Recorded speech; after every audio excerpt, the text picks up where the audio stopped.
Percentage, discount, same series को हम continue कर रहे हैं। और सीरीज से कहने का मतलब है मेरा, जहाँ भी हम परसेंटेज और उनके फ्रैक्शंस के बारे में पढ़ रहे हैं, मीन्स वो एक ही सीरीज का पार्ट है। जैसे परसेंटेज हम लोगों ने कंप्लीट कर लिया, प्रॉफिट लॉस हो गया, डिस्काउंट हो गया। इसके बाद अब हमारा सिंपल इंटरेस्ट है, और इसके बाद भी एक और चैप्टर बचता है जो इसी सीरीज का है, जिसका नाम है आपका कंपाउंड इंटरेस्ट। ठीक है, तो चलिए करते हैं शुरू। एक आसान सा चैप्टर है। इसके बाद जो कंपाउंड इंटरेस्ट आएगा वो थोड़ा सा मैं कहूंगा कि कैलकुलेटिव क्वेश्चन टाइप का वहां से बनते हैं कंपाउंड इंटरेस्ट से, लेकिन उनके भी हम लोग फिर अच्छे अच्छे तरीके देखेंगे बचने के, और सीखेंगे चीजों को कैसे करते हैं। उस चैप्टर में मजा आएगा। यहाँ तो आप ये मान के चलो कि प्रॉफिट लॉस और परसेंटेज ही इस चैप्टर के सामने थोड़े से अच्छे लेवल के हैं। सिंपल इंटरेस्ट इज लाइक मतलब फ्री का नंबर है, अगर ये सवाल आपके एग्जाम में आ गया तो। अब क्या है सिंपल इंटरेस्ट? सिंपल इंटरेस्ट से पहले हम देखते हैं इंटरेस्ट। ठीक है भाई, पहले तो इंटरेस्ट आया, ब्याज। तो ब्याज क्या होता है, या फिर इंटरेस्ट अगर मैं कहूँ, तो इंटरेस्ट तो होता है बच्चा कि देखो इंटरेस्ट मतलब है, जैसे अगर नॉर्मल भाषा में हम कहें तो किसी के प्रति मतलब कुछ अपना लालच। मैं ये वर्ड यूज नहीं करना चाह रहा, सोच रहा था कुछ और आए दिमाग में। लालच इन द सेंस कि अगर हम पैसे की बात कर रहे हैं, तो मैं आपसे कुछ पैसे सपोज अगर उधार ले लूं, तो आपके दिमाग में आएगा यार मैं गुरुजी को पैसे उधार दे रहा हूँ, मेरा लालच क्या है इसमें, मतलब मेरा पर्सनल इंटरेस्ट क्या है इसमें, मुझे क्या मिलेगा। मैं कोई जन कल्याण जन सेवा के लिए थोड़ी बैठा हूँ गया किसी को भी ऐसे पैसे बांट दूं। दिमाग में आपके आएगा। तो फिर कहेंगे, फिर बात होगी कि यार जो पैसा आप मुझे दे रहे हो जितने दिन बाद मैं आपको लौटाऊंगा, इस पे मैं कुछ पैसा आपको रख के दूंगा। तो फिर आपको एक मोटिवेशन मिलेगा, अच्छा यार मैंने तो 10,000 रुपए दिए, मुझे तो 12,000 मिलेंगे, 2,000 की कमाई हो जाएगी। अब वो 2,000 रुपए कैसे कैसे कैलकुलेट हुए, ये सारा खेल आता है आपका इंटरेस्ट में। ठीक है, तो आपने जो मुझे पैसा दिया, दैट इज कॉल्ड आपका प्रिंसिपल, आपका मूल अमाउंट उसको बोलते हैं। उस पर जो पैसा रख के मैंने आपको दिया, जो पैसा रख के मैंने आपको दिया, वो होता है इंटरेस्ट। अब इंटरेस्ट भी बचा दो तरीके से कैलकुलेट होता है। एक होता है आपका सिंपल इंटरेस्ट, एक होता है आपका सिंपल इंटरेस्ट, सिंपल इंटरेस्ट, जिसको हम क्या कहते हैं, साधारण ब्याज, साधारण ब्याज। और एक होता है आपका कंपाउंड इंटरेस्ट। क्या होता है? कंपाउंड, कंपाउंड इंटरेस्ट, जिसको हम क्या कहते हैं, चक्रवृद्धि ब्याज, चक्रवृद्धि ब्याज। ये दोनों के दोनों चैप्टर अपने आप में अलग हैं। तो हमारी जो शुरुआत होगी वो होगी सिंपल इंटरेस्ट यानी कि एसआई यानी कि साधारण ब्याज से।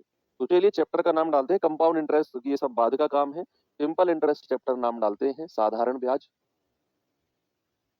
साधारण ब्याज। शॉर्ट फॉर्म में इसको हम एसआई बोलेंगे। क्या बोलेंगे? एसआई बोलेंगे। अब इसमें कुछ टर्मिनोलॉजी है, कुछ शब्दावली है, उनको देख लेते हैं कि कुछ टर्म्स इसमें हम यूज करते हैं। सबसे पहला टर्म आता है बच्चा इसमें मूलधन। क्या आता है? मूलधन। क्या होता है मूलधन?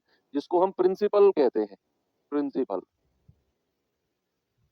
प्रिंसिपल अमाउंट, या फिर शॉर्ट फॉर्म में इसको हम पी से डिनोट करेंगे, पी से। अभी मूलधन क्या होता है? बेसिकली जो पैसा उधार दिया जाए, किसी के द्वारा जो पैसा उधार दिया जाए, आप मुझे दे दो मैं आपको दे दूं, आप बैंक में जमा कर रहे हो, दैट इज कॉल्ड प्रिंसिपल। आपकी जेब से जो पैसा गया उसको कहते हैं हम प्रिंसिपल। डेफिनेशन वगैरह नहीं लिखनी, वो आएंगी नहीं, जस्ट दिमाग में क्लियरिटी रखनी चीजों को लेके। दूसरे नंबर पे आता है बच्चा समय अवधि, समय अवधि यानी कि टाइम पीरियड, टाइम पीरियड, जिसको हम शॉर्ट में क्या बोलेंगे? टी बोलेंगे। टाइम पीरियड क्या होता है कि भाई आप मुझे कुछ पैसा उधार दे रहे हो, तो सबसे पहली चीज आपके दिमाग में आएगी कि यार कितने दिन बाद लौटाओगे। क्या आएगी आपके दिमाग में? कितने दिन बाद लौटाओगे। यानी कि एक टाइम पीरियड फिक्स हो जाएगा कि भैया इतने दिन बाद ये पैसा जो है ये वापस करना है, 2 साल 3 साल। अगर मैं वार्षिक की बात कर रहा हूँ, महीने की बात कर रहा हूँ, तो 2 महीने 4 महीने 6 महीने, एक टाइम पीरियड फिक्स होता है। तो जितने भी समय के लिए कोई पैसा उधार दिया जाए वो होता है आपका टाइम पीरियड। तीसरे नंबर पे आता है आपका रेट ऑफ इंटरेस्ट यानी कि ब्याज की दर, ब्याज की दर। यहां से असली कहानी शुरू होती है, रेट ऑफ इंटरेस्ट से, रेट ऑफ इंटरेस्ट। इसको शॉर्ट फॉर्म में क्या बोलते हैं? इसको शॉर्ट फॉर्म में बोलते हैं आर। ये है असली बात जहाँ से हमको चीज़ें शुरू करनी है।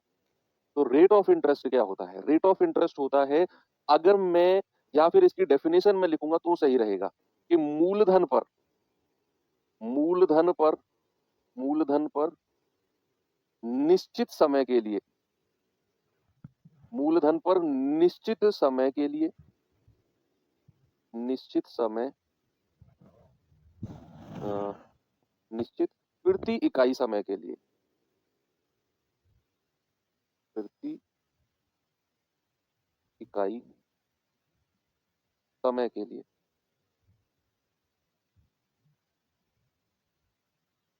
मिलने वाला ब्याज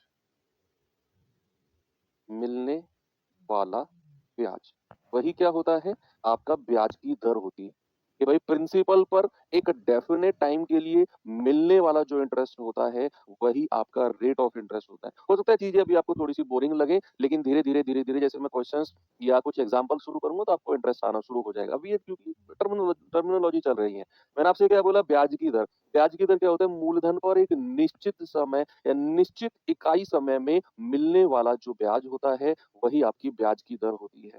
जैसे बात अगर मैं वर्षों में कर रहा हूँ, सपोज अगर मैं वर्षों की बात कर रहा हूँ, तो भैया 1 वर्ष में मिलने वाला ब्याज, 1 वर्ष में मिलने वाला ब्याज, 1 वर्ष में मिलने वाला ब्याज, मिलने वाला जो ब्याज होगा ना, वही आपका क्या होगा? वही आपका वार्षिक ब्याज बोलेंगे उसको, एनुअल इंटरेस्ट जो बोलते हैं, वार्षिक ब्याज दर। एनुअल रेट ऑफ इंटरेस्ट बोलते हैं ना इंग्लिश में। इंग्लिश में क्या बोलते हैं? Annual rate of interest. उसी को हम वार्षिक ब्याज दर कहेंगे। सपोज अगर मैं बात महीने की कर रहा हूँ, अगर मैं बात महीने की कर रहा हूँ, तो एक महीने में एक महीने में मिलने वाला ब्याज ही जो होगा वो आपका मासिक दर होगी। क्या होगी बच्चे? वही आपका मासिक ब्याज की दर होगी। वो डिपेंड करेगी सवाल टू सवाल डिपेंड करेगी कि भाई आप मासिक दर की बात कर रहे हो या फिर आप वार्षिक दर की बात कर रहे हो। ठीक है, तो सपोज अगर मैं वार्षिक दर की बात कर रहा हूँ या एनुअल रेट की बात कर रहा हूँ तो समझ जाना 1 साल में मिलने वाला ब्याज। अगर मैं मासिक दर की बात कर रहा हूँ तो समझ जाना 1 महीने में मिलने वाला ब्याज। अब इसको थोड़ा सा एग्जाम्पल के माध्यम से समझते हैं। सपोज अगर मैंने बोला कि किसी रेट ऑफ इंटरेस्ट को मैं इस तरीके से डिफाइन करता हूँ कि 10% वार्षिक है, तो इस बात से आप क्या समझोगे? मैंने कहा कोई रेट ऑफ इंटरेस्ट, कोई ब्याज की दर जो है वो 10% वार्षिक है, एनुअली है। तो इस बात का मतलब है कि भैया 1 साल में 10% ब्याज मिलेगा। 1 साल में कितना मिलेगा? 10% ब्याज मिलेगा। और अगर मैंने आपसे कहा हाँ, साधारण ब्याज की एक चीज और लिखेंगे, सिंपल इंटरेस्ट की स्पेशली। एक तो दो बात है जो बड़ी इंपॉर्टेंट आपको ध्यान रखनी है कि केवल मूलधन पर मिलता है, ओनली कैलकुलेट ऑन प्रिंसिपल। केवल मूलधन पर मिलता है, केवल मूलधन पर मिलता है। ओनली कैलकुलेट्स ऑन या कैलकुलेट्स ऑन ओनली प्रिंसिपल आप कह सकते हैं। और दूसरा, प्रत्येक वर्ष बराबर मिलता है, प्रत्येक वर्ष बराबर मिलता है। ये दो बात है जो पूरे के पूरे साधारण ब्याज को, मैं कह रहा हूँ, बिल्कुल भी आपको कंफ्यूजन नहीं होने देंगी और पूरे के पूरे एसआई को डिफाइन करके रख देंगी कि केवल प्रिंसिपल पर मिलेगा और हर साल इक्वल कैलकुलेट होगा। हर साल क्या होगा? इक्वल कैलकुलेट होगा। सपोज अगर मैंने आपसे कह दिया कि बच्चा रेट ऑफ इंटरेस्ट आपका 10% वार्षिक है, तो इस बात से आप क्या समझे? इस बात से समझे कि सर 1 साल में 10% ब्याज मिलेगा। तो क्या ये बात को आप ऐसे बोल सकते हो कि हर साल 10% मिलेगा? बोलो, क्या आप मुझसे ये कह सकते हो कि सर अगर रेट ऑफ इंटरेस्ट आपने 10% लिख दिया ना, साधारण ब्याज की ही बात हो रही है, तो 1 साल में ब्याज 10% है और सर अगर आपने ये साइड में लिख दिया ना कि हर साल बराबर मिलेगा, तो क्या मैं ये कह सकता हूँ कि हर साल 10% मिलेगा? कि पहली साल 10%, दूसरे साल 10%, तीसरे साल 10%, चौथे साल, मैं कह रहा हूँ 1000 साल का भी साधारण ब्याज कहोगे ना, तो 1000 साल तक भी आपको हर साल 10-10% मिलता रहेगा। ठीक है, और वो केवल मूलधन पर कैलकुलेट होगा। तो अगर मैं आपसे कहूंगा बच्चे समय, मैं यहाँ समय लिख रहा हूँ धीरे से, मैंने कहा समय है 2 साल, तो क्या मुझे आप बता सकते हो 2 साल का ब्याज कितना होगा प्रतिशत में? अभी वो डेफिनेशन निकाल के लाऊंगा मैं जो आपने रट रखी है, मूलधन गुणा दर गुणा समय बटे 100 या पी आर टी अपॉन 100। वो फॉर्मूला भी यहाँ से यहीं से निकल के आएगा, उसको मैंने लिखवाया नहीं है ना। तो मैंने आपसे क्या बोला कि रेट अगर 10% एनुअली है, इसका मतलब है 1 साल में 10% ब्याज। और अगर मैंने बोला कि हर साल बराबर मिलेगा, तो हर साल 10-10% मिलता जाएगा। तो अगर मैंने कहा समय 2 साल है, तो उस 2 साल में टोटल कितना परसेंट मिलेगा साधारण ब्याज? तो 2 साल का साधारण ब्याज कितना हो जाएगा? सर 1 साल का 10%, फिर दूसरे साल का भी 10%, तो टोटल तो सर 20% हो गया। यस, या फिर मैं कह सकता हूँ, इसको ऐसे मत कहो, इसको ऐसे बोलो, 2 साल का हो जाएगा 10% गुणा 2 यानी कि 20%। ठीक है? जितना भी रेट ऑफ इंटरेस्ट रहेगा उसको समय से गुणा कर दो, आपको ब्याज मिल जाएगा परसेंटेज में कि उतने साल का साधारण ब्याज कितना रहा होगा। तो यहाँ से मैं एक बात बोल सकता हूँ कि प्रतिशत ब्याज जो होगा, क्या बचा? जो परसेंटेज इंटरेस्ट होगा, वो ब्याज की दर को समय से गुणा करने पर मिलेगा।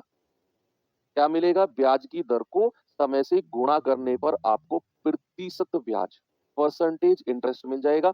कि अगर मैंने आपसे कहा कि भैया rate of interest, suppose rate of interest मैंने कहा 3/1/4% है। 3/1/4% है, तो जरा मुझे बताना 8 वर्ष का साधारण ब्याज कितना होगा? परसेंटेज में ही बता दो। 8 साल का सिंपल इंटरेस्ट कितना होगा? आप कहेंगे सर रेट इतना है, समय इतना है, मल्टीप्लाई कर दो। सीधा-सीधा मल्टीप्लाई कर दो, क्योंकि 1 साल में इतना मिलेगा, 3/1/4% 1 साल में, और ये हर साल इतना ही मिलता रहेगा, बिल्कुल भी चेंज नहीं होगा, क्योंकि हर साल बराबर मिलता है। हर साल इक्वल होता है, तो हर साल आपको ये 3/1/4 ही मिलता रहेगा। उसने केवल 8 साल की बात करी है, उठाकर गुणा कर दो। तो आप कहोगे सर ब्याज प्रतिशत जो होगा ना, जो ब्याज प्रतिशत होगा, वो होगा 4 तिया 12 और 1 13/4 मल्टीप्लाई बाई 8। आप कहोगे 4 दूनी 8 और 13 दूनी 26% ब्याज है। 26% क्या है? 26% ब्याज है। वैसे अगर मैं यहीं पर आपसे एक और एग्जांपल पूछूं, मैं एक सवाल देता हूं। मैंने कहा कि भैया 5 साल में, 5 वर्ष में, 5 वर्ष का साधारण ब्याज, 5 वर्ष का जो साधारण ब्याज है ना, वो 35% है। बताइए रेट ऑफ इंटरेस्ट कितना होगा? क्या आप मुझे बता सकते हैं यहाँ से? 5 साल में जो टोटल ब्याज है, साधारण ब्याज जो टोटल है वो 35% है। टोटल दे रखा है 35%। आपसे कह रहा है बताइए ब्याज की दर क्या होगी? तो ब्याज की दर मतलब होता है प्रति इकाई समय में मिलने वाला ब्याज। तो बात अगर यहाँ वर्षों की हो रही है, तो 1 साल में कितना ब्याज मिलेगा? वही आपकी ब्याज की दर होगी। तो आपने देखा कि भैया 5 साल में 35%, तो 1 साल में कितना हो जाएगा? 35/5 यानी कि 7% हो जाएगा। 1 साल में कितना हो जाएगा? 1 साल में हो जाएगा 7%। या इसको आप अपने यहाँ से भी निकाल सकते हो कि प्रतिशत ब्याज बराबर रेट ऑफ इंटरेस्ट गुणा टाइम, यानी कि 35 बराबर रेट ऑफ इंटरेस्ट हमें निकालना है, और समय कितना है? समय 5 साल है। तो 5 से जाएगा 7 बार, रेट ऑफ इंटरेस्ट कितना आ गया? 7%। ठीक है? बस याद रखना है प्रति इकाई समय में मिलने वाला ब्याज ही रेट ऑफ इंटरेस्ट होता है। तो 5 साल का अगर 35% है, तो 1 साल का 7%। ऐसे भी सवाल मैं आपको कराऊँगा इस तरीके से। ठीक है? तो यहाँ तक की कहानी आपको क्लियर है, इसको आगे बढ़ाते हैं इसको, कि भैया प्रतिशत ब्याज जब भी आपको निकालना हो, तो ब्याज की दर को समय से मल्टीप्लाई कर देते हैं। अब बात आती है कि हमने 10% को 2 से मल्टीप्लाई करके 20% निकाला। हमने 3/1/4 को मल्टीप्लाई करके 8% 8 साल का निकाला। ये जो 26% आया या फिर जो 20% आया, ये किसका 20% या किसका 26% है? भाई कैलकुलेट तो किसी एक डेफिनिट नंबर का होगा ना, कैलकुलेट तो किसी एक डेफिनिट नंबर का होगा ना, तो ये 26% किसका? या फिर ये 20% किसका? आप कहेंगे सर मूलधन का, जो पैसा उधार दिया गया है ना, जो पैसा उधार दिया गया है, उसका 26%, जो पैसा उधार दिया गया है, उसका 20%, मूलधन का। तो क्या मैं इस बात को ऐसे कह सकता हूँ कि अगर मुझे कंप्लीटली साधारण ब्याज निकालना होगा, तो मैं कहूँगा मेरे मूलधन का कितना? मूलधन का R% गुणा T। मूलधन का R% गुणा T। ये तो टोटल ब्याज है, R% गुणा टी। यस, और ये R% गुणा टी किसका? मूलधन का। तो यहाँ से परसेंटेज को हटाओगे तो आपको क्या मिलेगा? परसेंटेज को हटाओ तो क्या मिलता है? P गुणा R गुणा टी, और परसेंटेज को हटाया तो बटा 100। क्या यही फॉर्मूला है जो आपने अब तक डायरेक्ट याद किया हुआ है? हमने इसको पूरा एक्सप्लेन करके पढ़ा।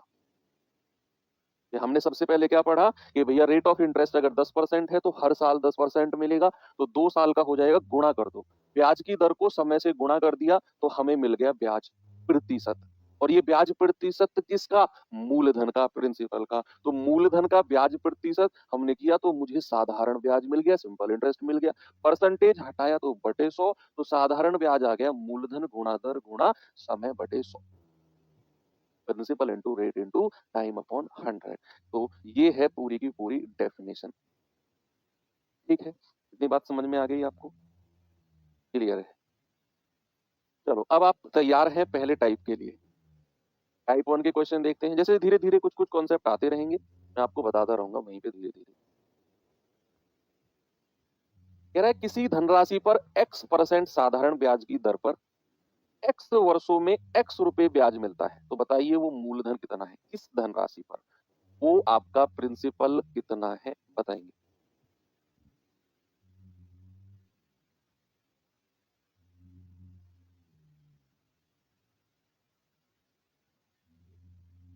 भाई आपको मूलधन पूछ लिया, आपको ब्याज की दर दे दी, आपको समय दे दिया, आपको उसने साधारण ब्याज भी दे दिया। फॉर्मूला लगा सकते हो, आप कह सकते हो साधारण ब्याज बराबर मूलधन जो कि हमें निकालना है, दर जो कि हमें एक्स दी हुई है, समय जो कि हमें एक्स वर्ष दिया हुआ है, और बटा 100। तो यहाँ एक्स से तो एक्स उड़ा दो, ये 100 इधर आ जाएगा और एक्स नीचे चला जाएगा, तो 100 बटा एक्स। तो क्या आपका जो प्रिंसिपल है मूलधन है, तो 100 बटा एक्स है, ऑप्शन नंबर बी। ओके, आगे बढ़े। Very good. ये रहा अगला सवाल।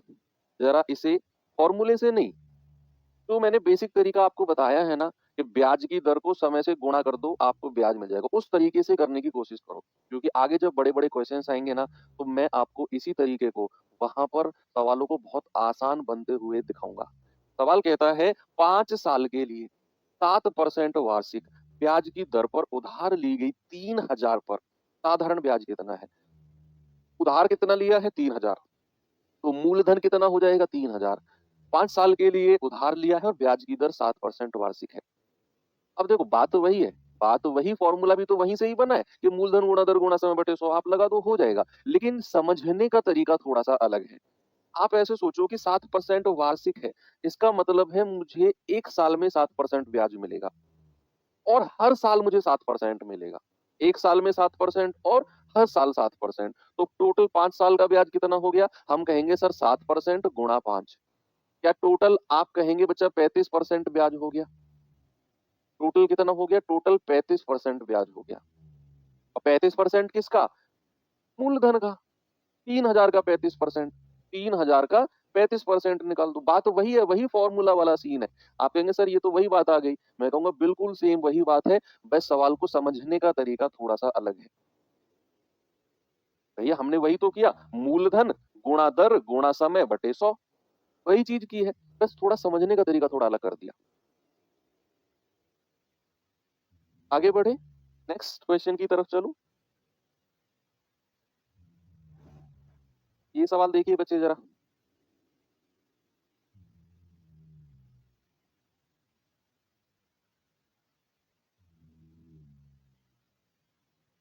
क्या 7500 की धनराशि के लिए ब्याज की दर 7.5% है और 4 वर्ष 9 महीने अर्जित ब्याज बताओ कितना होगा। महीने को वर्ष में बदलना तो आता है कि नहीं आता है? अब भाई महीने को वर्ष में बदलना, अगर आपको टी महीने का समय दिया हुआ है और उसे वर्ष में बदलना है, तो क्या मैं उसको 12 से भाग करूंगा कि नहीं? कभी भी महीने का समय आपको दिया हो महीने में, उसे वर्ष में बदलना हो तो 12 से भाग करते हैं, क्योंकि एक साल में 12 महीने होते हैं। तो कह रहा है 7500 की धनराशि है, 7.5% रेट ऑफ इंटरेस्ट, तो हर बार 7.5% मिलेगा। तो 4 वर्ष 9 महीने में ब्याज बताओ, 4 वर्ष 9 महीने का ब्याज।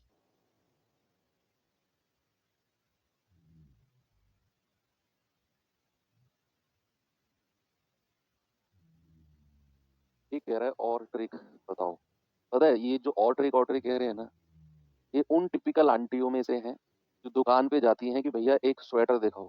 दुकानदार ने पहला स्वेटर दिखा दिया, उनको भा गया वो स्वेटर, बिल्कुल मैं कह रहा हूँ पसंद आ गया, वही लेना है। तो उस स्वेटर को साइड में रखवा देंगी और कम से भी कम दुकानदार का पसीना जब तक ना आ जाएगा ना, और दिखाओ और दिखाओ और दिखाओ, 35-40 स्वेटर पूरे के पूरे टेबल पे फैलवा देंगी। पूरे के पूरे टेबल पे जब तक फैला देगा ना 35-40 स्वेटर, और दुकानदार कहेगा आंटी जी और नहीं है, बस यही माल है। फिर कहेंगे ठीक है, तो जो पहले वाला देखा था उसे दे दो, वही पसंद आ रहा है हमें। और वो शुरू में आ गया था पसंद, लेना भी वही था। बस ये देखना था कि और कुछ मार्केट में है कि नहीं। अरे भैया जो चीज़ सही है, जो बेस्ट है, जो तुम्हें अच्छी लग रही है उसे लो ना। जो तुम्हारे लिए बेस्ट है वो दिखा दिया तुम्हें शुरू में। 4 वर्ष 9 महीने, कभी तुमको सैटिस्फैक्शन नहीं मिलेगी ऐसी। 4 साल 9 महीने को जरा वर्ष में बदलो, तो 4 प्लस भाई वर्ष तो वर्ष में ही रहने दो। इस 9 महीने को वर्ष में बदलो, तो 9 महीने को वर्ष में बदलेंगे तो 12 से भाग करेंगे। 3 तिया 9, 3 चौकू 12, तो समय कितना हो गया? 4 चौक 16, 16 और 3 19/4 पर वर्ष। हमने क्या किया? हमने सबको वर्ष में बदल दिया।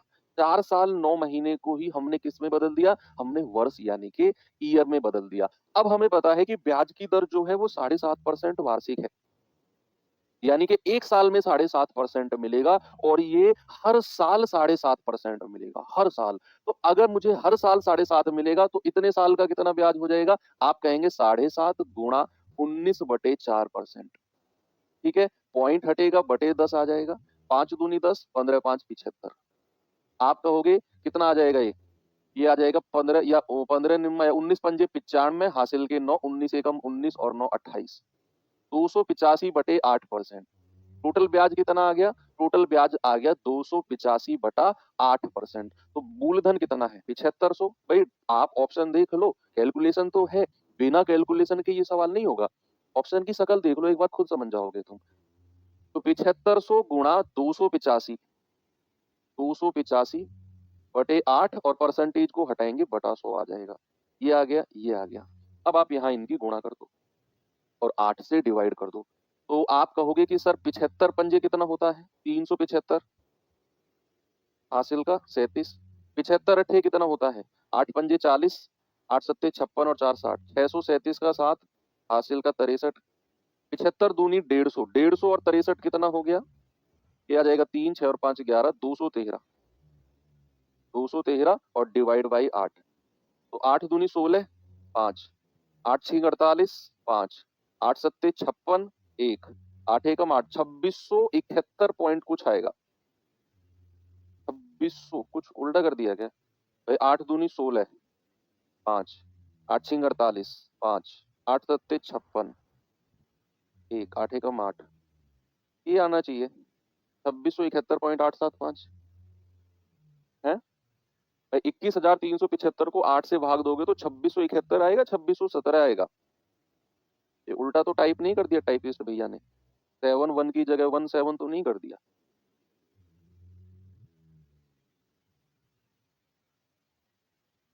छब्बीस सौ 71.875 ही आएगा ना। हाँ, तो ये टाइपिस्ट भाई साहब की थोड़ी कलाकारी हो सकती, इसको देख लेना, और आपका जवाब आएगा ऑप्शन नंबर बी।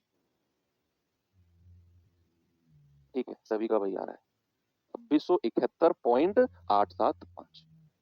आगे बढ़ते हैं अगले सवाल पे। 2-3 सवाल मैं छोड़ रहा हूँ, थोड़ा सा आगे बढ़ रहा हूँ। ये आ जाइए। सवाल है, किस राशि पर 12% प्रति वर्ष की ब्याज दर से 4 साल में 240 रुपए साधारण ब्याज मिलेगा? बोलिए जल्दी से, मुझे जवाब बताएंगे क्या होगा। हाँ ऐसा, ये ठीक है, इसको नहीं, ऑप्शन बी को सही मत करो। हाँ इसको ऐसा कर लो, ये बढ़िया है, ये ठीक है। यहाँ पर 2 को हटा लो, ये अब ठीक है ना? ये अब ठीक है। 2671.875। कहाँ गया सवाल हमारा? ये रहा। कह रहे किस राशि पर 12% प्रति वर्ष की ब्याज दर से 4 साल में 240 का ब्याज मिलेगा? तो आप मुझे बताओ, रेट ऑफ इंटरेस्ट कितना है? 12%।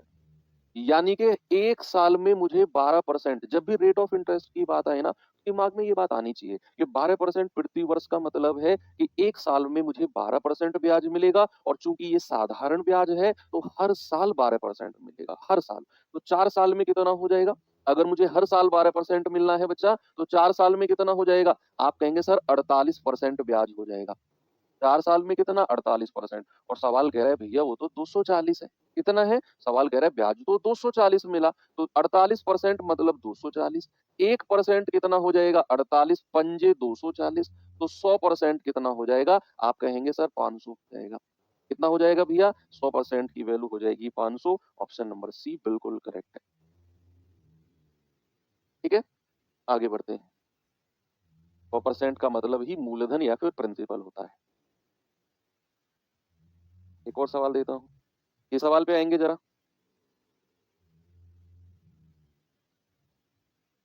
सवाल है कितनी धनराशि पर 1.5% वार्षिक दर से 4 साल में साधारण ब्याज के रूप में 75 रुपए मिलेंगे?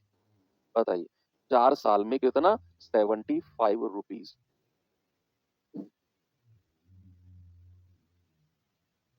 भाई ब्याज की दर कितनी है? ब्याज की दर है 1.5% वार्षिक। इसका मतलब है मुझे 1 साल में 1.5% मिलेगा और हर साल 1.5% मिलेगा। तो 4 साल में कितना मिलेगा? भाई 1.5% का मतलब है 2 एकम 2 और 1, 3/2 गुणा समय कितना है? 4 साल। आप कहेंगे 4 दूनी 8 और 3 दूनी 6%।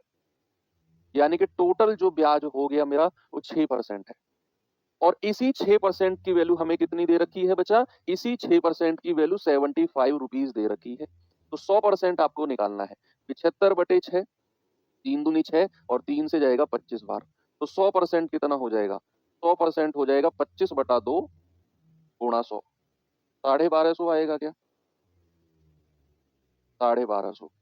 मूलधन कितना हो गया भैया? उसने कितनी धनराशि पूछी, यानी कि उसने मूलधन पूछा है। आपका जवाब है 1250।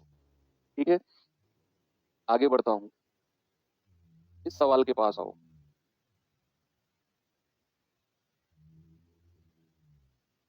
सवाल है 7 महीने की अवधि के लिए 8 सही 1/3% की दर से, वार्षिक दर से, ये समय सॉरी जो रेट दिया है ये वार्षिक है, ये एनुअली है। तो कह रहा है 7 महीने, समय यहाँ 7 साल नहीं 7 महीना है। तो 7 महीने की दर से 8 से 1/3% वार्षिक दर से 36,000 का साधारण ब्याज कितना होगा? 36,000 का। तो सबसे पहले आपको देखना है ब्याज की दर कितनी है, वार्षिक है। 1 साल में इतना ब्याज मिलेगा और हर साल इतना ब्याज मिलेगा। देखो मैं हर सवाल में एक ही बात रिपीट कर रहा हूं ताकि आपके दिमाग में ये बैठ जाए बात कि भैया 1 साल में इतना परसेंट और हर साल इतना परसेंट मिलेगा। तो भैया 7 महीने में कितना मिलेगा? इस महीने को आपने वर्ष में बदलना है। तो महीने को वर्ष में बदलना थोड़ी देर पहले मैंने बताया, 12 से डिवाइड कर दो। तो भैया ब्याज की दर कितनी है? 8 तिया 24 और 1 25/3%। और उसे मल्टीप्लाई करेंगे 7/12 से। तो ये आ जाएगा 25 सत्ते 175/12 तिया 36%। ये आ गया टोटल ब्याज 175/36%। मूलधन कितना है? 36,000। और हमें साधारण ब्याज बताना है कितना होगा। इस सवाल में उसने मूलधन दे दिया 36,000 और साधारण ब्याज आपसे पूछ लिया। तो जो ये 175/36% आया है, ये किसका इतना 175/36% है? आप कहेंगे सर मूलधन का, क्योंकि हमें 36,000 दिया हुआ है। तो 2 जीरो से 2 जीरो गया, 36 से जाएगा पूरा 10 बार, 10 से गुणा करेंगे आपको मिलेगा 1750। कितना मिलेगा जी? 1750 मिलेगा। ऑप्शन नंबर ए मेरा बिल्कुल करेक्ट है, 1750। आगे चलूं, जल्दी से मुझे इस सवाल का जवाब बताओ क्या होगा।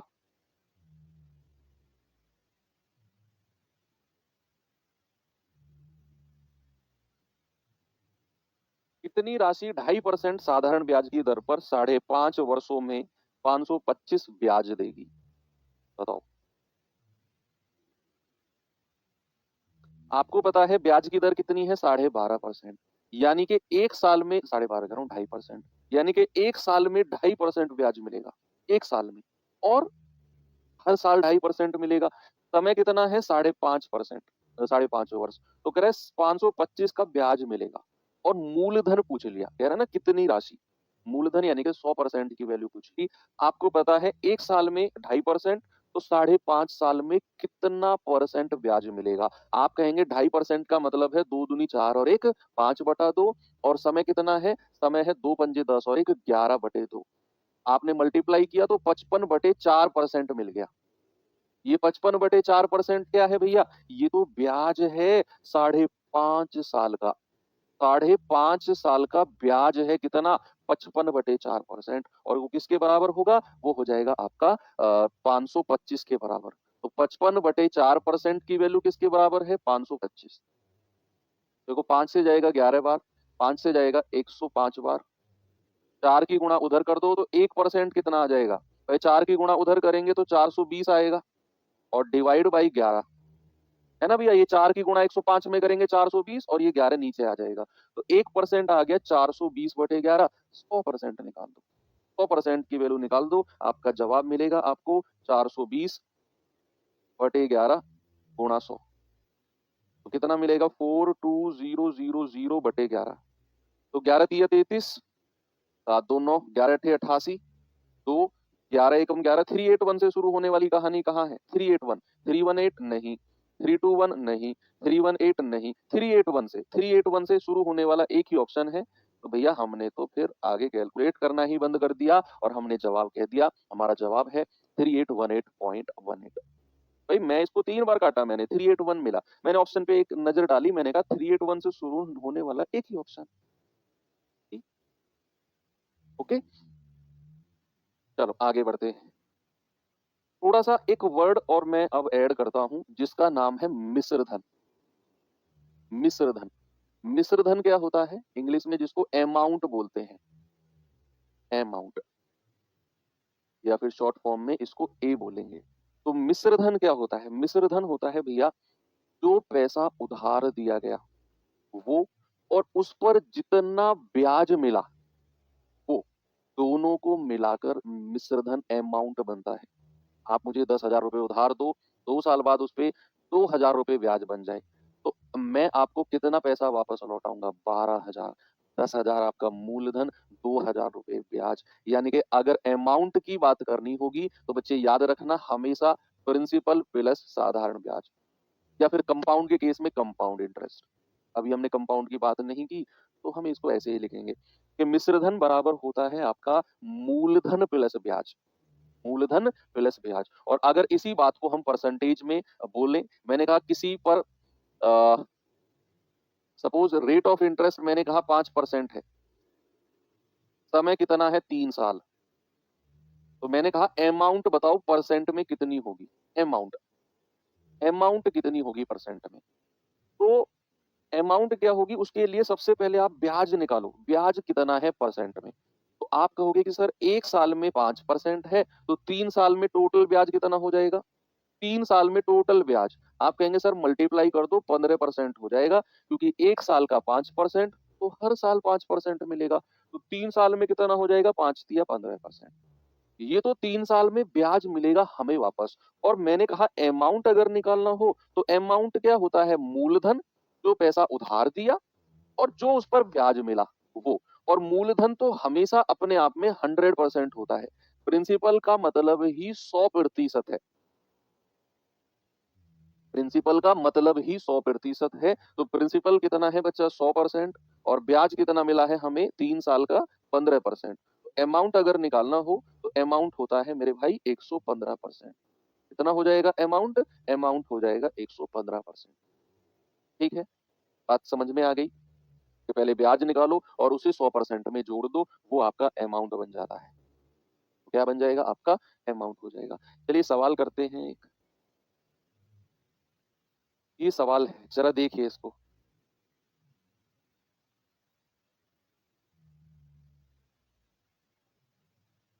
सवाल है, श्री सिंह ने एक बैंक में 1264 रुपए की राशि 5% वार्षिक ब्याज की दर पर निवेश की, तो कह रहा है 3 साल के बाद उन्हें कितना पैसा वापस मिलेगा। देखो कितना राशि मिलेगी ये लाइन ही समझ जाओ, उन्हें कितनी राशि प्राप्त होगी, मतलब कि जो पैसा उन्होंने दिया है वो, और उस पर जो ब्याज मिलेगा वो, दोनों मिलाकर। भाई आपको मैं अगर एक मोटा मोटा बात बताऊं तो आजकल स्कीम्स वगैरह जो चलती हैं बैंक की, तो मान लो आप बैंक में 1 लाख रुपए जमा करो, तो 1 साल बाद आपको कितना मिलेगा। तो आप क्या सोच के चलोगे, आप सोच के चलोगे इस लाइन का मतलब है मैंने 1 लाख रुपए जमा किया और 1 साल बाद मुझे 1 लाख तो मिलेगा ही मिलेगा, उसके ऊपर ब्याज कितना मिलेगा, 1 लाख प्लस ब्याज, यानी कि मूलधन प्लस ब्याज। तो अगर वो आपसे कह रहा है कितनी राशि प्राप्त होगी, मतलब he is talking about principal नहीं, अमाउंट, वो बात कर रहा है मिश्र धन की, वो बात कर रहा है आपसे अमाउंट की। ठीक है, तो आपसे कह रहे हैं कि भैया 1264 रुपए की राशि बैंक में जमा की, 5% की दर से 3 साल में कितना पैसा वापस मिलेगा? अमाउंट बता दो कितना होगा? तो आप कहेंगे कि सर ब्याज निकाल दो पहले तो सीधा सीधा, कि 1 साल का 5% है, तो 3 साल का कितना हो जाएगा? 3 साल का हो जाएगा 15%। ये तो ब्याज निकाल दिया आपने। क्या निकाल दिया मेरे भाई? ये तो आपने ब्याज निकाल दिया 15%। अब आपकी मर्जी है कि या तो आप 115% निकाल दो, क्योंकि अमाउंट के लिए क्या करते हैं, 100% में जोड़ दो। तो या तो आप 115% निकाल दो 1264 का, और अगर निकालने में कोई दिक्कत है उसे, तो 1264 का 15% निकाल के जोड़ दो उसी में, तब भी वही आएगा। आप क्या करो, पहले 15% निकाल दो 1264 का, ये आसान है निकालना। 1264 का 1264 का 15%, तो ये आएगा 15 चौकू 60, 15 छिक्के 90, 90 और 6 96, 15 दूनी 30 और 9 39, 15 एकम 15 और 3 18, डिवाइड बाई 100। तो ये कितना आएगा? ये आ जाएगा आपका, जीरो से जीरो गया, 189.6। ये तो ब्याज है। क्या है? ब्याज, 189.6। आपको चाहिए कितना पैसा वापस मिलेगा, यानी कि अमाउंट। तो अमाउंट क्या होता है? मूलधन, यानी कि 1264 प्लस 189.6। तो जोड़ेंगे, 9 और 4 13, 8 2 10 और 11, 1 2 3, क्या कर दिया मैंने, 9 और 4 13, 8 और 6 14 और 1 15, 2 और 1 3 और 1 4, ये आ जाएगा 1453.6। कितना आएगा भाई साहब? 1453.6 आपको वापस मिलेगा एज अ अमाउंट। ठीक है, चले आगे। वेरी गुड, ये सवाल करिए।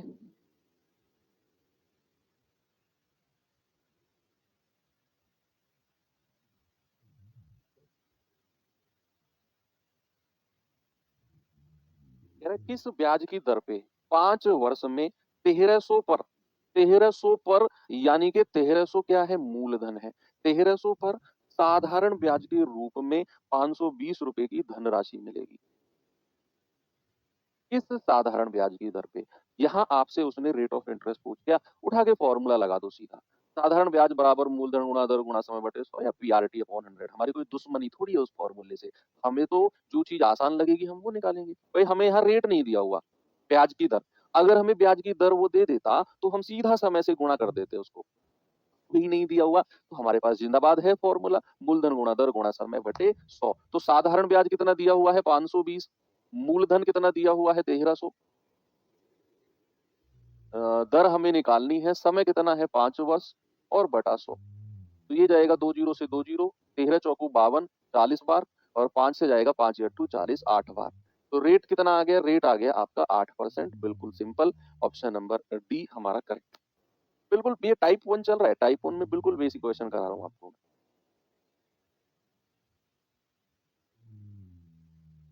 आगे बढ़ो, ये सवाल करिए जरा।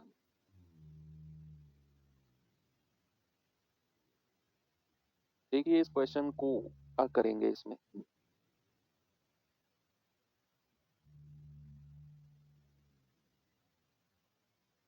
2400 की धनराशि पर 2 साल 4 महीने में 460 रुपए का साधारण ब्याज प्राप्त होता है। ब्याज की दर बताओ। रेट पूछ लिया, मूलधन गुणा दर गुणा समय बटे 100। आप कहोगे सबसे पहले तो इसे ही वर्ष में बदल दो, 2 साल 4 महीने को। ये हो जाएगा 2 प्लस, और 4 महीने को बदलेंगे तो 12 से भाग करेंगे। 4 एकम 4, 4 तिया 12, 3 दूनी 6 और 1 7/3 वर्ष। कितना आ गया? 7/3 ईयर्स, 7/3 वर्ष। तो भैया लगा दो आप। मूलधन साधारण ब्याज कितना है? 460। मूलधन कितना है? 2400। दर कितनी है वो तो हमें निकालनी है। समय कितना है? 7/3 ईयर, और मल्टीप्लाई बाई नीचे 100 कर देंगे। तो इसे कैलकुलेट करो जरा, कितना जा रहा है ये? 2 जीरो से 2 जीरो गया, 3 8 24। ओके, 4 से जाएगा 4 दूनी 8, 4 से जाएगा 115 बार। तो आर कितना आ गया? 115 बटे 7 या 21। कितना परसेंट आ गया? 115/21% है ना। 7 दूनी 14, 7 दूनी 14%। 115/7 दूनी 14% आपका सही है। अच्छा इसने वैसे बनाया हुआ है। 14 अट्ठे 112 होता है। 8 सही 3/14%। ये रहा ऑप्शन नंबर सी। ठीक है, आगे चले। ये सवाल देखिए जरा।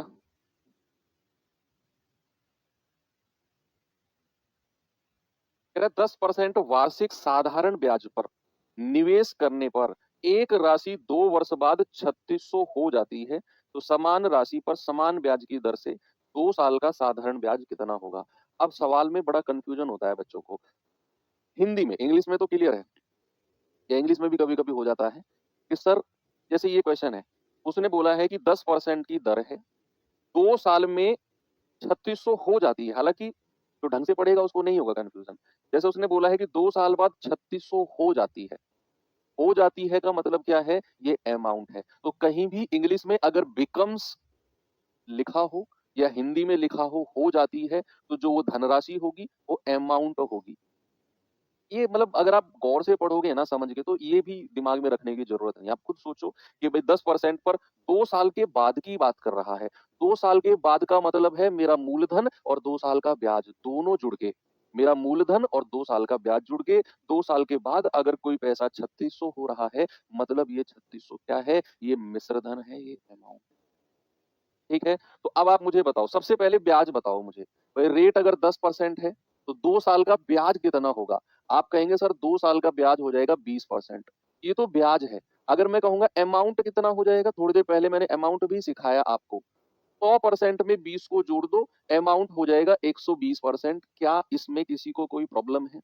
अगर मैंने कहा ब्याज 20% है तो अमाउंट मिश्र धन क्या हो जाएगा, 100% में ब्याज को जोड़ दो। 100% मतलब मूलधन, क्योंकि मूलधन अपने आप में 100% होता है। तो अगर मैं ब्याज 20% कह रहा हूं बचा, तो अमाउंट 120% हो जाएगी, जिसकी वैल्यू 3600 मुझे दे रखी है। तो 120 से कटेगा पूरा 30 बार, है ना। तो 1% की वैल्यू कितनी आ गई, 30। तो 100% की वैल्यू कितनी आ जाएगी, 100% की वैल्यू की भी नहीं निकालनी हमें। हमें मूलधन थोड़ी पूछा उसने। हमसे उसने ये थोड़ी कहा कि मूलधन बताओ, हमसे क्या बोला, 2 साल का ब्याज बताओ। 2 साल का ब्याज, और 2 साल का ब्याज कितना निकाला हमने, 20%। बच्चे हमें 20% की वैल्यू निकालनी है। ब्याज ही तो पूछा हमसे कि ब्याज बताओ भैया। तो 20% कितना हो जाएगा, 30 × 20, यानी कि 600 रुपए। तो ब्याज कितना है मेरे भाई, ब्याज है 600 रुपए। ऑप्शन नंबर डी बिल्कुल करेक्ट है। भाई आपसे उसने क्या दिया, आपको दिया है 10% का रेट है, 2 साल के बाद पैसा 3600 हो गया, यानी कि 3600 क्या है, अमाउंट, मिश्र धन है। तो हमें मिश्र धन निकालना है परसेंटेज में भी। 10% का रेट है, 2 साल का ब्याज कितना हो गया, 20%, मल्टीप्लाई कर दिया। ब्याज अगर 20% है तो मिश्र धन कितना हो गया, 100 में जोड़ दो 120%, तभी तो हम उसे 3600 के बराबर करेंगे। तो 120% बराबर 3600, 1% कटा 30, तो 100% नहीं निकालना। अगर वो कहता धनराशि बताओ या मूलधन बताओ, तो मैं 100% निकालता। उसने कहा 2 साल का ब्याज बताओ, और 2 साल का ब्याज तो 20% है, गुणा कर दिया 600 रुपए। ठीक है, आगे बढ़े। इस तरीके से पढ़ना है हमें। ये सवाल करिए जरा, बताइए इसका जवाब क्या होगा। सवाल कह रहे हैं यदि 5 साल में मूलधन और ब्याज का अनुपात, 5 साल में मूलधन और ब्याज का रेशो कितना है, 10:3 है, तो बताओ ब्याज की दर क्या होगी। आप इसे फॉर्मूले से भी कर लो, और मैं कहूंगा फॉर्मूले की भी जरूरत नहीं। 5 साल में मूलधन, देखो मूलधन तो चेंज नहीं होता, और जो ये 3 यूनिट दिया हुआ है ना, ये 5 वर्ष का ब्याज है। ये क्या है, 5 साल का ब्याज, क्योंकि सवाल ने पढ़ो वही तो दिया है। सवाल ने क्या बोला, सवाल ने बोला है 5 साल में मूलधन और साधारण ब्याज का रेशो। तो 5 साल में मूलधन 10 है, मूलधन नहीं बढ़ता, चाहे आपको कहेगा 1000 साल का मूलधन, तो जितना है उतना ही रहेगा। आपने अगर मुझे आज 1 लाख रुपए उधार दिया, तो वो 100 साल बाद भी अगर कहीं जिक्र होगा ना, तो मूलधन का जिक्र आएगा तो 1 लाख ही बात होगी। ब्याज चाहे उसपे कितना भी बढ़ गया हो, लेकिन मूलधन तो 1 लाख ही तो दिया तुमने मुझे। चाहे 10 साल बाद पूछ लो इस बात को कि कितना पैसा उधार दिया था, मैं 1 लाख ही कहूंगा। हाँ, उस पे ब्याज कितना बढ़ गया वो बात का काम है ना। तो 5 साल का मूलधन जितना दिया था उतना ही रहेगा। साधारण ब्याज जो ये है 3 यूनिट, ये 5 साल में बना है साधारण ब्याज। तो आप कहोगे साधारण ब्याज बराबर मूलधन गुणा दर, और समय कितना है 5 साल बटे 100। तो 0 से 0 गया, 5 से जाएगा 5 दूनी 10 और 2 की गुणा इधर होगी, तो रेट कितना हो जाएगा आपका 6%। कितना हो जाएगा मेरे भाई 6%। आपको ये नहीं करना तो आप मुझे 5 साल का टोटल ब्याज ही बता दो, परसेंट में कितना होगा 5 साल का ब्याज। तो आप कहोगे कि सर 5 साल का प्रतिशत ब्याज अगर निकालना होगा ना, तो 5 साल में मिला कितना है 3 रुपया बटे मूलधन और गुणा 100। 5 साल का प्रतिशत ब्याज मैं आपसे पूछ रहा हूं, तो आप कहोगे सर 5 साल का ब्याज आ गया, ये 5 वर्ष का है, 5 वर्ष का, क्योंकि 5 साल में ही तो रेशियो दिया हुआ है। 5 साल में मूलधन और ब्याज का रेशियो दिया हुआ है 10:3। मैंने कहा 5 साल में परसेंटेज में बताओ, तो आपने कहा सर 5 साल का ब्याज 3 रुपया बटा मूलधन 10 रुपया गुणा 100 यानी कि 30% आ गया 5 साल में। तो 1 साल में कितना होगा? 1 साल में आप कहोगे सर 1 साल में हो जाएगा 30/5 यानी कि 6%। और जो 1 साल में होता है वही तो ब्याज की दर यानी कि रेट ऑफ इंटरेस्ट होता है। बताइए, यही तो शुरू में मैंने आपको समझाया। यही तो समझाया था शुरू में मैंने आपको कि भैया 1 साल में मिलने वाला ब्याज ही ब्याज की दर यानी कि रेट ऑफ इंटरेस्ट होता है। ठीक है, तो 5 साल में कितना ब्याज है 30%, 1 साल में कितना है 30/5 यानी कि 6%। ओके, चलो ये सवाल करिए, जल्दी से बताओ इसका जवाब क्या होगा।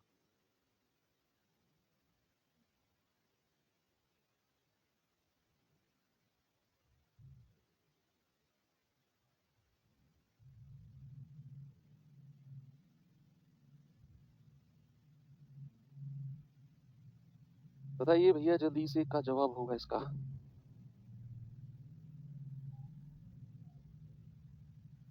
आपको उसने दिया है 8 साल और 20 साल के लिए समान ब्याज की दर, समान रेट ऑफ इंटरेस्ट है। सपोज मैं कह देता हूं वो आर परसेंट है, भाई समान ब्याज की दर है, मैं आर परसेंट कह देता हूँ। कह रहा है निश्चित राशि पर साधारण ब्याज का रेशियो बताओ क्या होगा।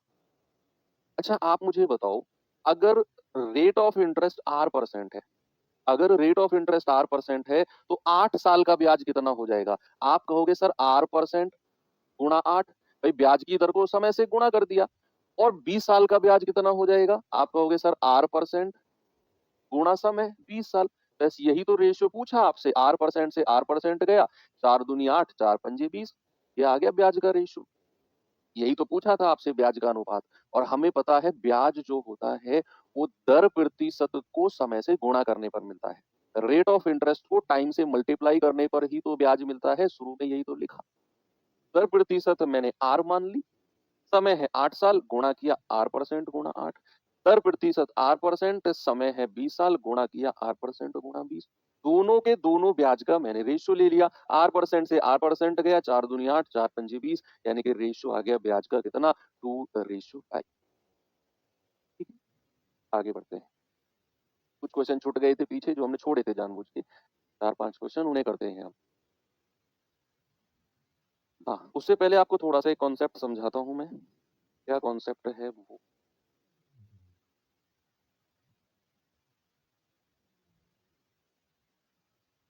इस पे आ गई। चलो, अच्छा अगर मैं आपसे कहूं कि आपको जो पैसा मिलता है, ब्याज जो मिलता है वो 12 पैसे प्रति रुपये मिलता है, प्रति रुपए। अगर मैं आपसे कहूं कि बताइए मुझे परसेंटेज में कितना मिलता है, परसेंटेज में कितना मिलता है। आपको पैसा जो है ब्याज के रूप में, आपको पैसा ब्याज के रूप में 12 पैसा प्रति रुपये मिलता है, तो परसेंटेज में कितना मिलेगा बताएंगे आप मुझे। 12 पैसा प्रति रुपये, आपने किसी को कुछ पैसा उधार दिया और उस पर जो ब्याज कैलकुलेट हुआ ना, आजकल ये सवाल ट्रेंडिंग में है, इनको बहुत डिटेल में मैं कॉन्सेप्ट समझा रहा हूँ आपको। मैंने कहा 12 पैसे प्रति रुपये मिला, तो परसेंटेज में कितना मिलेगा। आप कहेंगे सर 1 रुपए में कितना होता है, 1 रुपए में होता है 100 पैसे, यानी कि हमें 100 पैसे पर, हमें जो है हमें 100 पैसे के ऊपर 12 पैसे ब्याज मिलता है। परसेंटेज में बताना है तो 12 प्रति रुपये यानी कि बटा 100, और परसेंटेज में बताना है तो गुणा 100 यानी कि हमें 12% का ब्याज मिलता है। क्या बात सही है? क्या हमें 12% का ब्याज मिलता है? आप कहेंगे बिल्कुल सही। भाई 12 पैसे प्रति रुपये, 1 रुपया पर 12 पैसा ब्याज मिलेगा। तो 1 रुपया मतलब 100 पैसा। मतलब आपको 100 पैसे के ऊपर 12 पैसे ब्याज के मिलेंगे, तो परसेंटेज में कितना हो गया? 12 पैसे और कितने पर मिले हैं? 100 पैसे पर बटा 100 गुणा 100 यानी कि 12% आपको ब्याज मिलेगा। अब इस बात को सवाल में कुछ इस तरीके से देता है। मैं आपको थोड़ा-सा और आगे इसको एडवांस करता हूँ। मैंने कहा 10 पैसे प्रति रुपये और प्रति महीना। तो यहाँ से आपसे मैं पूछूँगा कि मुझे बताओ वार्षिक दर क्या होगी? वार्षिक दर, एनुअल रेट पूछूँगा। तो पहले तो ये जो मैंने लिखा है इसको समझना ही आपके लिए थोड़ा-सा चैलेंज हो सकता है। इसको 1-2 बार पढ़ो। आपसे उसने बोला है कि आपको 10 पैसे प्रति रुपये मिलेंगे। तो यहाँ से आप रेट ब्याज निकाल सकते हो, ब्याज कितना मिलेगा? जो मैंने यहाँ निकालना सिखाया आपको कि 10 पैसा प्रति रुपये मिलेगा और आगे अगर उसने लिख दिया प्रति महीने, यानी कि यहाँ से आपको मासिक दर का पता चलेगा। क्योंकि प्रति महीने की बात कर रहा है ना, 1 महीने में मिल रहा है ये। तो आपको यहाँ मासिक दर, मंथली रेट का पता चलेगा। मंथली रेट का पता चलेगा। ठीक है? तो सबसे पहले आपने 2 भागों में तोड़ा इस लाइन को। आपने तोड़ा 10 पैसे प्रति रुपये, तो यहाँ से परसेंटेज में निकाल सकते हैं हम कितना परसेंट मिलेगा। और अगर उसने कह दिया प्रति महीना, यानी कि यहाँ से हम 1 महीने की दर निकाल सकते हैं। तो जितना परसेंट यहाँ बनेगा और वो प्रति महीना, प्रति का मतलब होता है 1। 1 महीने में अगर इतना परसेंट मिल रहा है, तो मैंने आज की ही क्लास के शुरू में आपको बोला था कि प्रति इकाई समय में मिलने वाला ब्याज ही क्या होता है? दर होता है। तो अगर प्रति महीने में यहाँ से परसेंट मिलेगा, तो वो 1 महीने की दर होगी। तो क्या मैं यहाँ से सबसे पहले परसेंट में निकालो, 10 बटा और प्रति रुपए कह रहा है, 1 रुपए में 100 पैसे गुणा 100। आपको पता चल गया कि ये तो 10% है। कितना है? 10%। और अगर उसने बोल दिया प्रति महीना, इसका मतलब है आपको हर 1 महीने में 10% ब्याज मिलेगा। इसका मतलब है आपकी जो मासिक दर है ना, वो 10% है। मासिक दर कितनी है? मासिक दर है 10%। मासिक दर कितनी है बच्चा? 10%। और अगर मैं आपसे कहता हूँ वार्षिक दर, तो हमेशा याद रखना, जो वार्षिक दर होती है ना, वार्षिक दर जो होती है, वो मासिक दर से को 12 से गुणा करने पर मिलती है। मासिक को 12 से गुणा कर दो। भाई क्यों गुणा किया हमने? मासिक का मतलब क्या होता है? 1 महीना। भाई उसने प्रति महीना बोला है ना, तो 1 महीने में 10% मिलेगा। तो आपसे उसने पूछा है वार्षिक, तो वार्षिक का मतलब क्या होता है? 12 महीना। तो 1 महीने में अगर 10% है, तो 12 महीने में कितना मिलेगा? आप कहोगे 12 गुणा 10 यानी कि 120%। तो मेरे भाई यही आपकी वार्षिक दर हो जाएगी 120%। क्या होगी? यही आपकी वार्षिक दर हो जाएगी। ये 10 पैसा प्रति रुपये प्रति महीना अगर मैंने लिखा, तो सबसे पहले आपने 10 पैसा प्रति रुपये को परसेंट में बदला, 10%। अगर उसने प्रति महीना बोला है, यानी कि ये मंथली रेट है, 10% जो आया है 1 महीने में। आपसे कहेगा वार्षिक, तो वार्षिक के लिए क्या करेंगे? उस मंथली रेट को 12 से गुणा कर दो, 120% ये वार्षिक दर हो जाएगी। ओके? चलिए, अब इसके ऊपर क्वेश्चन कैसे बनते हैं मैं दिखाता हूँ आपको। जिसको नहीं पढ़ना बच्चे वो जा सकता है। You are free to go. Please don't disturb the class.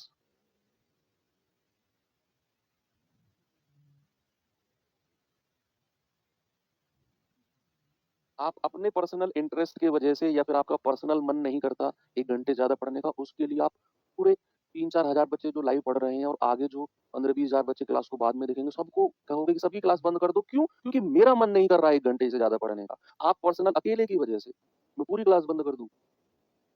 वाह! वाह! वाह! वाह! मज़ा आ गया। 8,000 पर 6 महीने के लिए 12% प्रति रुपए प्रति माह की दर से साधारण ब्याज। भाई जो लाइव चल रहा है बच्चा, आप बिल्कुल ज़ीरो हो जाओ। ज़ीरो का मतलब आप सारे चले जाओ। जिस टाइम ज़ीरो हो गया, मैं क्लास बंद कर दूँगा। क्योंकि मुझे लगेगा जब क्लास में कोई है ही नहीं, तो फिर क्लास करने का फ़ायदा क्या है? लेकिन क्लास में जब तक एक बच्चा भी ये 1 भी लिखा दिखेगा ना मुझे, ये 1 तब तक क्लास चलेगी। ज़ीरो कर दो इसे, मैं चला जाऊँगा। जब बच्चे ही गए तो फिर मैं क्या करूँगा पढ़ा के? लेकिन यहाँ तो हज़ारों में बैठे हैं, तो फिर थोड़ा प्रैक्टिकली सोचो। ये सवाल बताओ जल्दी से।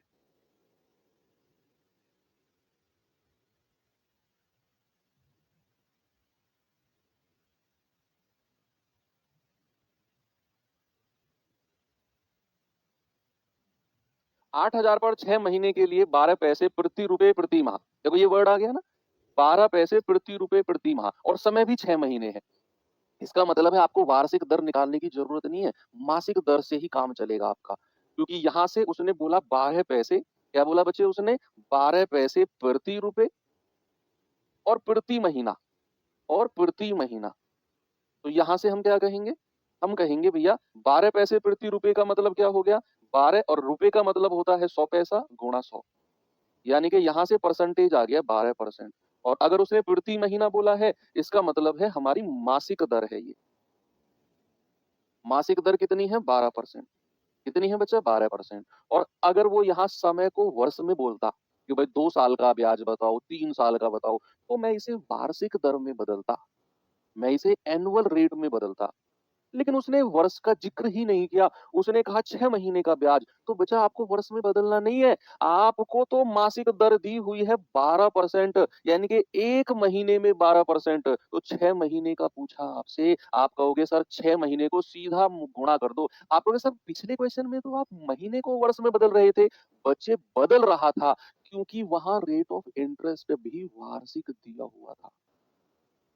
वहाँ रेट ऑफ इंटरेस्ट भी वार्षिक था, इसीलिए मैं समय को वर्ष में बदल रहा था। यहाँ रेट ऑफ इंटरेस्ट मासिक है, तो समय भी महीने में है। You have to calculate the monthly interest. आपको बदलने की जरूरत नहीं है, क्योंकि समय भी महीने में, दर भी महीने में। सीधा मल्टीप्लाई करो। आप कहोगे सर 72% आ गया। कितना आ गया? 72% ब्याज है, 8,000 का 72% निकाल दो। आप कहोगे सर 8,000 गुणा 72/100। 8,000 गुणा 72/100, तो ये आ जाएगा 0, 8 दूनी 16, 8 सत्ते 56 और 1 57, यानी कि 5760 रुपया आपका सही जवाब है, ऑप्शन नंबर ए। ठीक है बच्चा, एक और सवाल दूं? चलिए, ये सवाल बताइए जरा मुझे जल्दी से।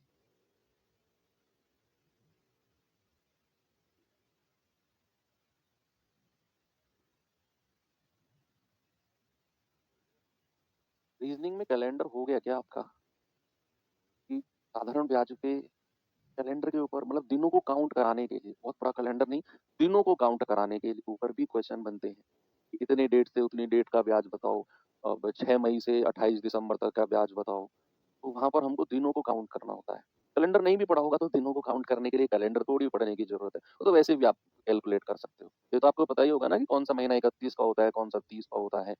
लीप वर्ष क्या होती है जिसमें 29 की फरवरी होती है, नॉन गैर अधि वर्ष क्या होती है जिसमें 28 की फरवरी होती है। ये सब पता करने के लिए आपको पूरा कैलेंडर पढ़ने की जरूरत नहीं है। ये बेसिक चीजें हैं जो पढ़ाई से रिलेटेड नहीं है, वो भी जानता है ये बात। तो 8,000 रुपए पर 6 पैसे प्रति रुपए प्रति माह।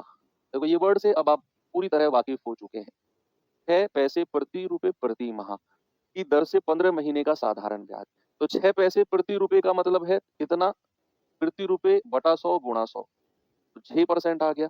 और अगर उसने प्रति माह बोला है, यानी कि ये आपकी मासिक दर है, 1 महीने की दर है। मासिक दर है, 1 महीने का रेट है। उसने 15 महीने, देखो रेट भी महीने में है और 15 महीने का भी पूछा है, तो आपको इसे वर्ष में बदलने की जरूरत नहीं है। अगर यहाँ वर्ष बोलता कि भैया 4 वर्ष, 6 वर्ष का ब्याज बताओ, तो मैं इसको वार्षिक दर निकालता 12 से गुणा करके। भैया ये तो मासिक दर है, वार्षिक दर को 12 से गुणा करो, फिर मैं वर्ष से गुणा करता।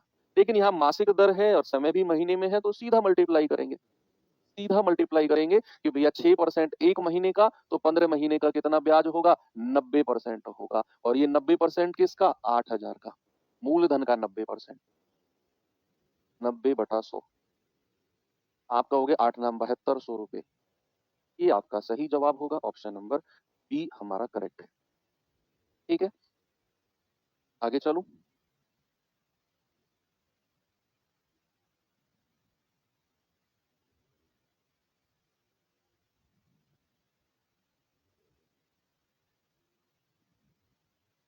चलिए, थोड़ा सा यहाँ पर देखते हैं चीजों को अब। अगर मैं आपसे दिन काउंट करने के लिए बोलूं, थोड़ा सा मैं आपको नॉलेज दे देता हूँ। देखो एक होता है लीप वर्ष। लीप वर्ष, इंग्लिश में इसको लीप ईयर कहते हैं। लीप वर्ष, जिसमें फरवरी जो होती है आपकी 29 की होती है, 29 दिन होते हैं उसमें। और टोटल कितने दिन होते हैं? टोटल डेज कितने होते हैं पूरे साल में? 366 दिन होते हैं। जो लीप वर्ष होती है उसमें फरवरी 29 दिन की होती है, टोटल दिन 366 होते हैं। जो नॉन लीप होती है ना? जो गैर अधिवर्ष या नॉन लीप जिसको कहते हैं।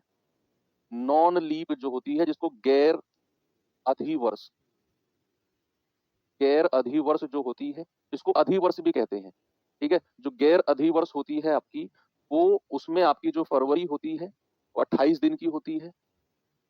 क्यों होती है, कैसे होती है, वो रीजनिंग वाले गुरुजी से पूछना। यहाँ टोटल दिन जो होते हैं, जो टोटल डेज होते हैं वो 365 दिन होते हैं। 365 दिन होते हैं। ठीक है? इतनी चीज आपको समझ में आ गई।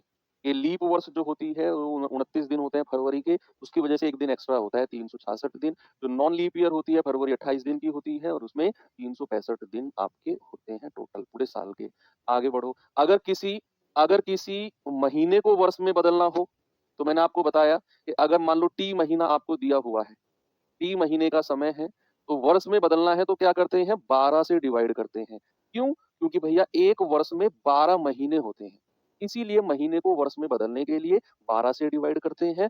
और अगर कोई समय हमें दिन में दिया हो, मान लो आपको दिन में दिया हुआ है टी दिन का समय है और इसे हमें वर्ष में बदलना है, तो ये डिपेंड करेगा कि ये वर्ष जिसकी बात हो रही है वो लीप वर्ष है या नॉन लीप वर्ष है, गैर लीप वर्ष है, गैर लीप वर्ष है, तो डिपेंड करेगा फिर कि भैया अगर मैंने कहा टी दिन है किसी वर्ष में तो वो सवाल आपको मेंशन करके देगा कि वो लीप है या नॉन लीप है। तो आप कहेंगे सर अगर टी दिन है और लीप वर्ष है तो लीप में 366 दिन होते हैं, तो टी बटे 366 कर देंगे, 366 वर्ष। ठीक है? और अगर टी दिन है और गैर लीप ईयर है तो भैया टोटल 365 होते हैं, तो टी बटे 365 वर्ष। दिनों को अगर वर्ष में बदलना हो, दिनों को अगर वर्ष में बदलना हो, सपोज अगर मैंने आपसे कहा कि जरा मुझे बताना कोई लीप ईयर है, सॉरी नॉन लीप ईयर है, नॉन लीप ईयर है, नॉन लीप ईयर है और आपको 73 दिन दे दिए मैंने, 73 डेज, तो जरा मुझे वर्ष में बताना कितना वर्ष होगा ये। 73 दिन को वर्ष में बदलो। तो अगर नॉन लीप ईयर है तो 73 दिन को वर्ष में बदलना है, तो जरा मुझे बताना कितना आपका जवाब होगा।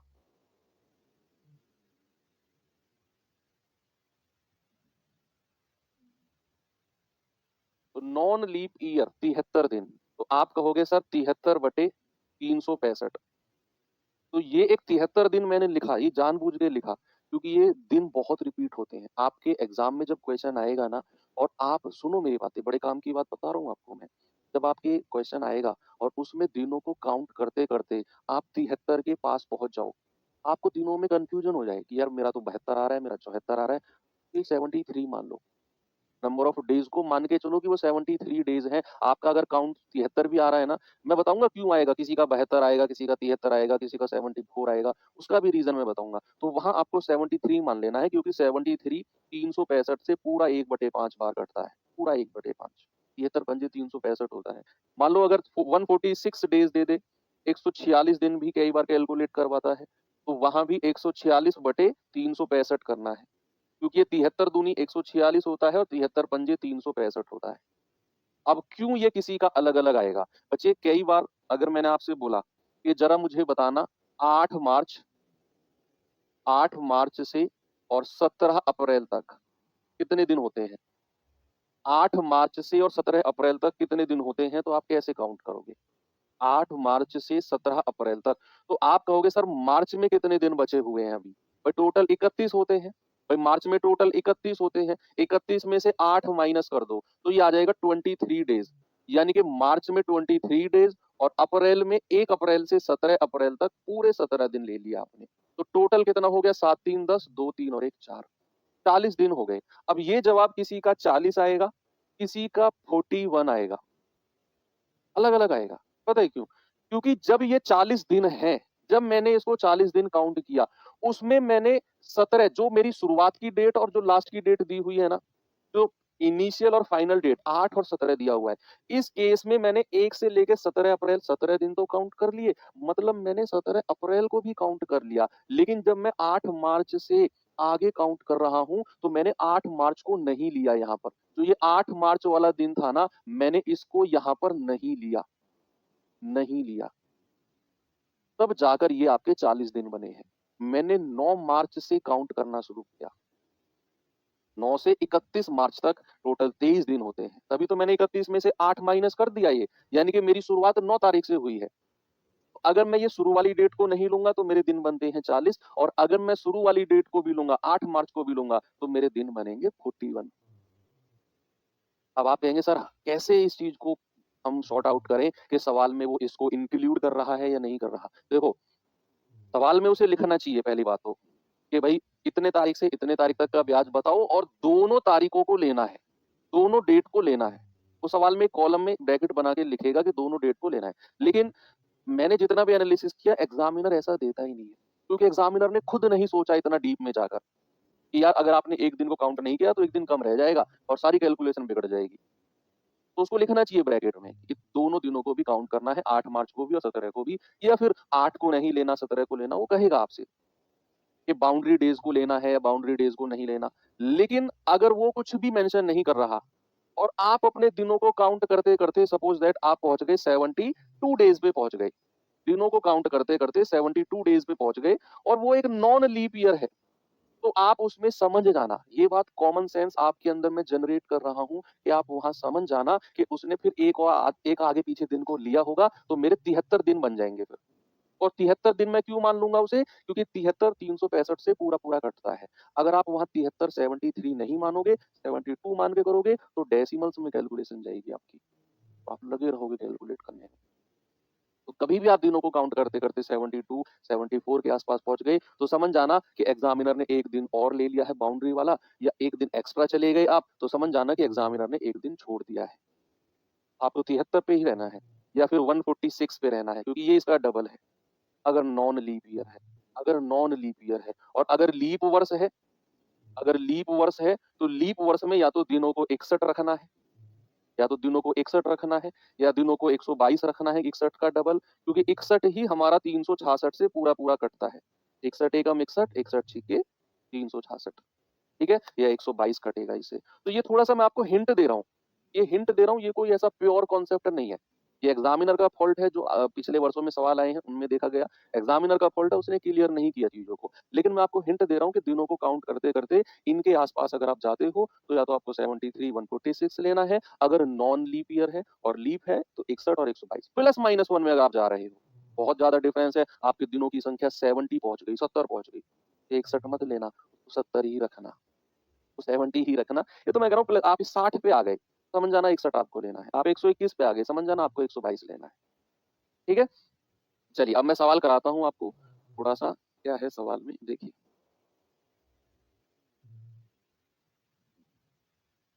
ये बताइए।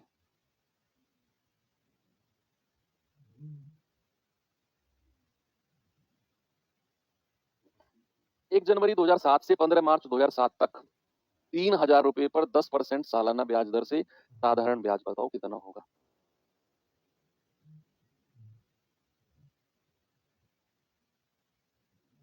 अब से तैयारी करके सिलेक्शन हो सकता है क्या? अगर शुरू से आप तैयारी करना चाहते हैं तो नहीं होगा।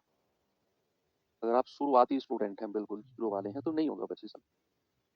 भाई मैं ये बोल रहा हूँ, हो सकता है आपको लगे कि सर आप तो मास्टर होते हुए भी ऐसी बातें क्यों कर रहे हो? भाई मैं स्पष्ट बोल रहा हूँ, यही मेरी प्रॉब्लम है, मैं स्पष्ट बोलता हूँ चीज़ों को, नहीं होगा, डेढ़ महीने में नहीं होता है। आप आगे की तैयारी करो, आगे बहुत एग्ज़ाम है, ये भी दोबारा आएगा और भी बहुत सारे एग्ज़ाम हैं। 1 जनवरी 2007 से 15 मार्च 2007 तक पहले दिनों को, पहले ये देखो ये लीप है या नॉन लीप है? देखो अगर वर्ष हमारी 4 से कट गई, अगर हमारी समय जो ईयर जो दिया हुआ है वो 4 से कट गया, तो वो लीप है, उसमें 366 दिन होंगे, और अगर वो 4 से नहीं कटा तो वो नॉन लीफ है, उसमें 365 होंगे। अब जैसे 4 से काटने के लिए लास्ट की 2 डिजिट को देखना होता है, डिविजिबिलिटी हमने पढ़ा, तो ये 4 से नहीं कट रहा, मतलब इसमें 365 दिन होंगे। इसमें फरवरी 28 की, इसमें फरवरी किसकी होगी? 28 की होगी। अब 1 जनवरी से 31 जनवरी तक दिन कितने होते हैं? 1 जनवरी से 31 जनवरी तक, तो 1 जनवरी को हटा दो, 31 में से 1 माइनस कर दो। भाई टोटल जनवरी में 31 दिन होते हैं, उसमें से 1 माइनस कर दो, जनवरी में आ गए 30। फरवरी में कितने हैं? पूरे 28 दिन हैं, और मार्च में 1 मार्च से 15 मार्च तक, यानी कि आपके 15 दिन हैं। आपके कितने दिन हैं? 15 दिन हैं। आप ज़रा इसको कैलकुलेट करना कितना आएगा? 8 5 13, 3 2 5 और 1 6 और 1 7, देखो पूरे 73 डेज़ बन गए ना? अब मैंने यहाँ पर 1 जनवरी को काउंट नहीं किया, मैंने 2 जनवरी से स्टार्ट किया। सपोज अगर यही मेरे 72 डेज बन रहे होते, तो मैं उठा के 73 कर देता और मैं ये मान लेता कि भैया उसने 1 जनवरी को भी काउंट किया है। ये मान लेता फिर। अब चूंकि मैंने 1 जनवरी को नहीं लिया, मैंने 2 जनवरी से शुरू किया। 1 जनवरी को मैंने टोटल 31 में से माइनस कर दिया, तो 2 जनवरी से 31 जनवरी तक 30 दिन, फरवरी में 28, मार्च में पूरे 15 दिन उठा लिए, 1 मार्च से 15 मार्च तक। तो टोटल 73 डेज बन गए। अगर ये 72 डेज होते या फिर अगर ये 74 होते, तो फिर मैं 1 माइनस कर देता, मैं ये सोच लेता कि उसने ना तो 1 जनवरी को लिया है, ना उसने 15 मार्च को लिया है, उसने बीच वाले दिनों को लिया है।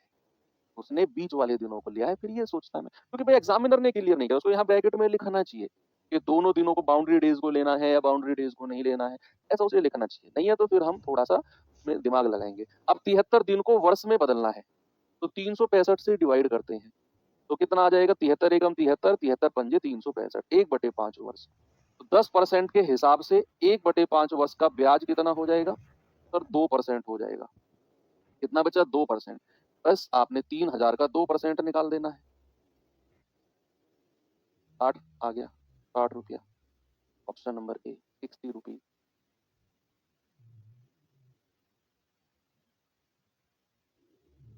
इस पे आ जाओ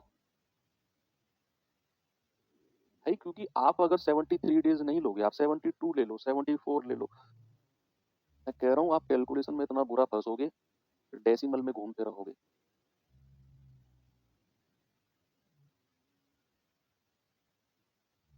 7300 पर 15% वार्षिक ब्याज की दर पे 28 अप्रैल से 4 नवंबर तक का सिंपल इंटरेस्ट बताओ। 28 अप्रैल से 4 नवंबर तक का। अप्रैल में कितने दिन बचे हैं? तो 29 और 30। मार्च में कितने हैं? अप्रैल के बाद मई आता है ना, मई में कितने हैं? 31। जून में कितने हैं? 30। फिर जुलाई में कितने हैं? 31। अगस्त में भी 31 दिन होते हैं, जुलाई और अगस्त दोनों में ऐसे दिन काउंट करने आते हैं ना, जनवरी, फरवरी, मार्च, अप्रैल, मई, जून, जुलाई, अगस्त। तो जो ये ऊपर आता है, यहाँ यहाँ जो महीने आते हैं ये 31 के होते हैं, जो नीचे जाते हैं वो 30 के होते हैं। तो जुलाई अगस्त भी 31, सितंबर 30, अक्टूबर 31 और नवंबर में पूरे 4 दिन। जोड़ना जरा सबको, 2 और 1 3 और 1 4 और 1 5 और 1 6, 6 और 4 10, 3 3 6, 3 3 9, 3 चौक 12, 3 पंजे 15, 3 6 18 और 1 19। टोटल कितने आ गए? 190 दिन। अब ये ना तो 146 के पास है ना 73 के पास है, तो इनको 190 ही रखना है। इनको 190 ही रखना है। कभी आप सोचो सर इसको 146 कह दो, उनको प्लस माइनस 1 के केस में मैंने बताया। अब 190 है तो 190 ही रखो और इसको 365 से डिवाइड कर दो, 365 से डिवाइड कर दो। 5 से जाएगा, 5 तिया 15, 5 अट्ठे 40, 5 सत्ते 35, 5 तिया 15, 38/73 वर्ष हो गया। अब मूलधन कितना है? मूलधन है आपका 7300। दर कितनी है? 15%। समय कितना है? 38/73 और बटा 100।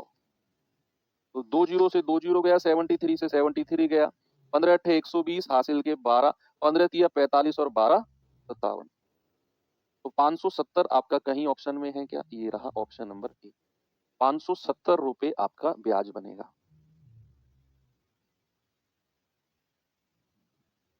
ठीक है,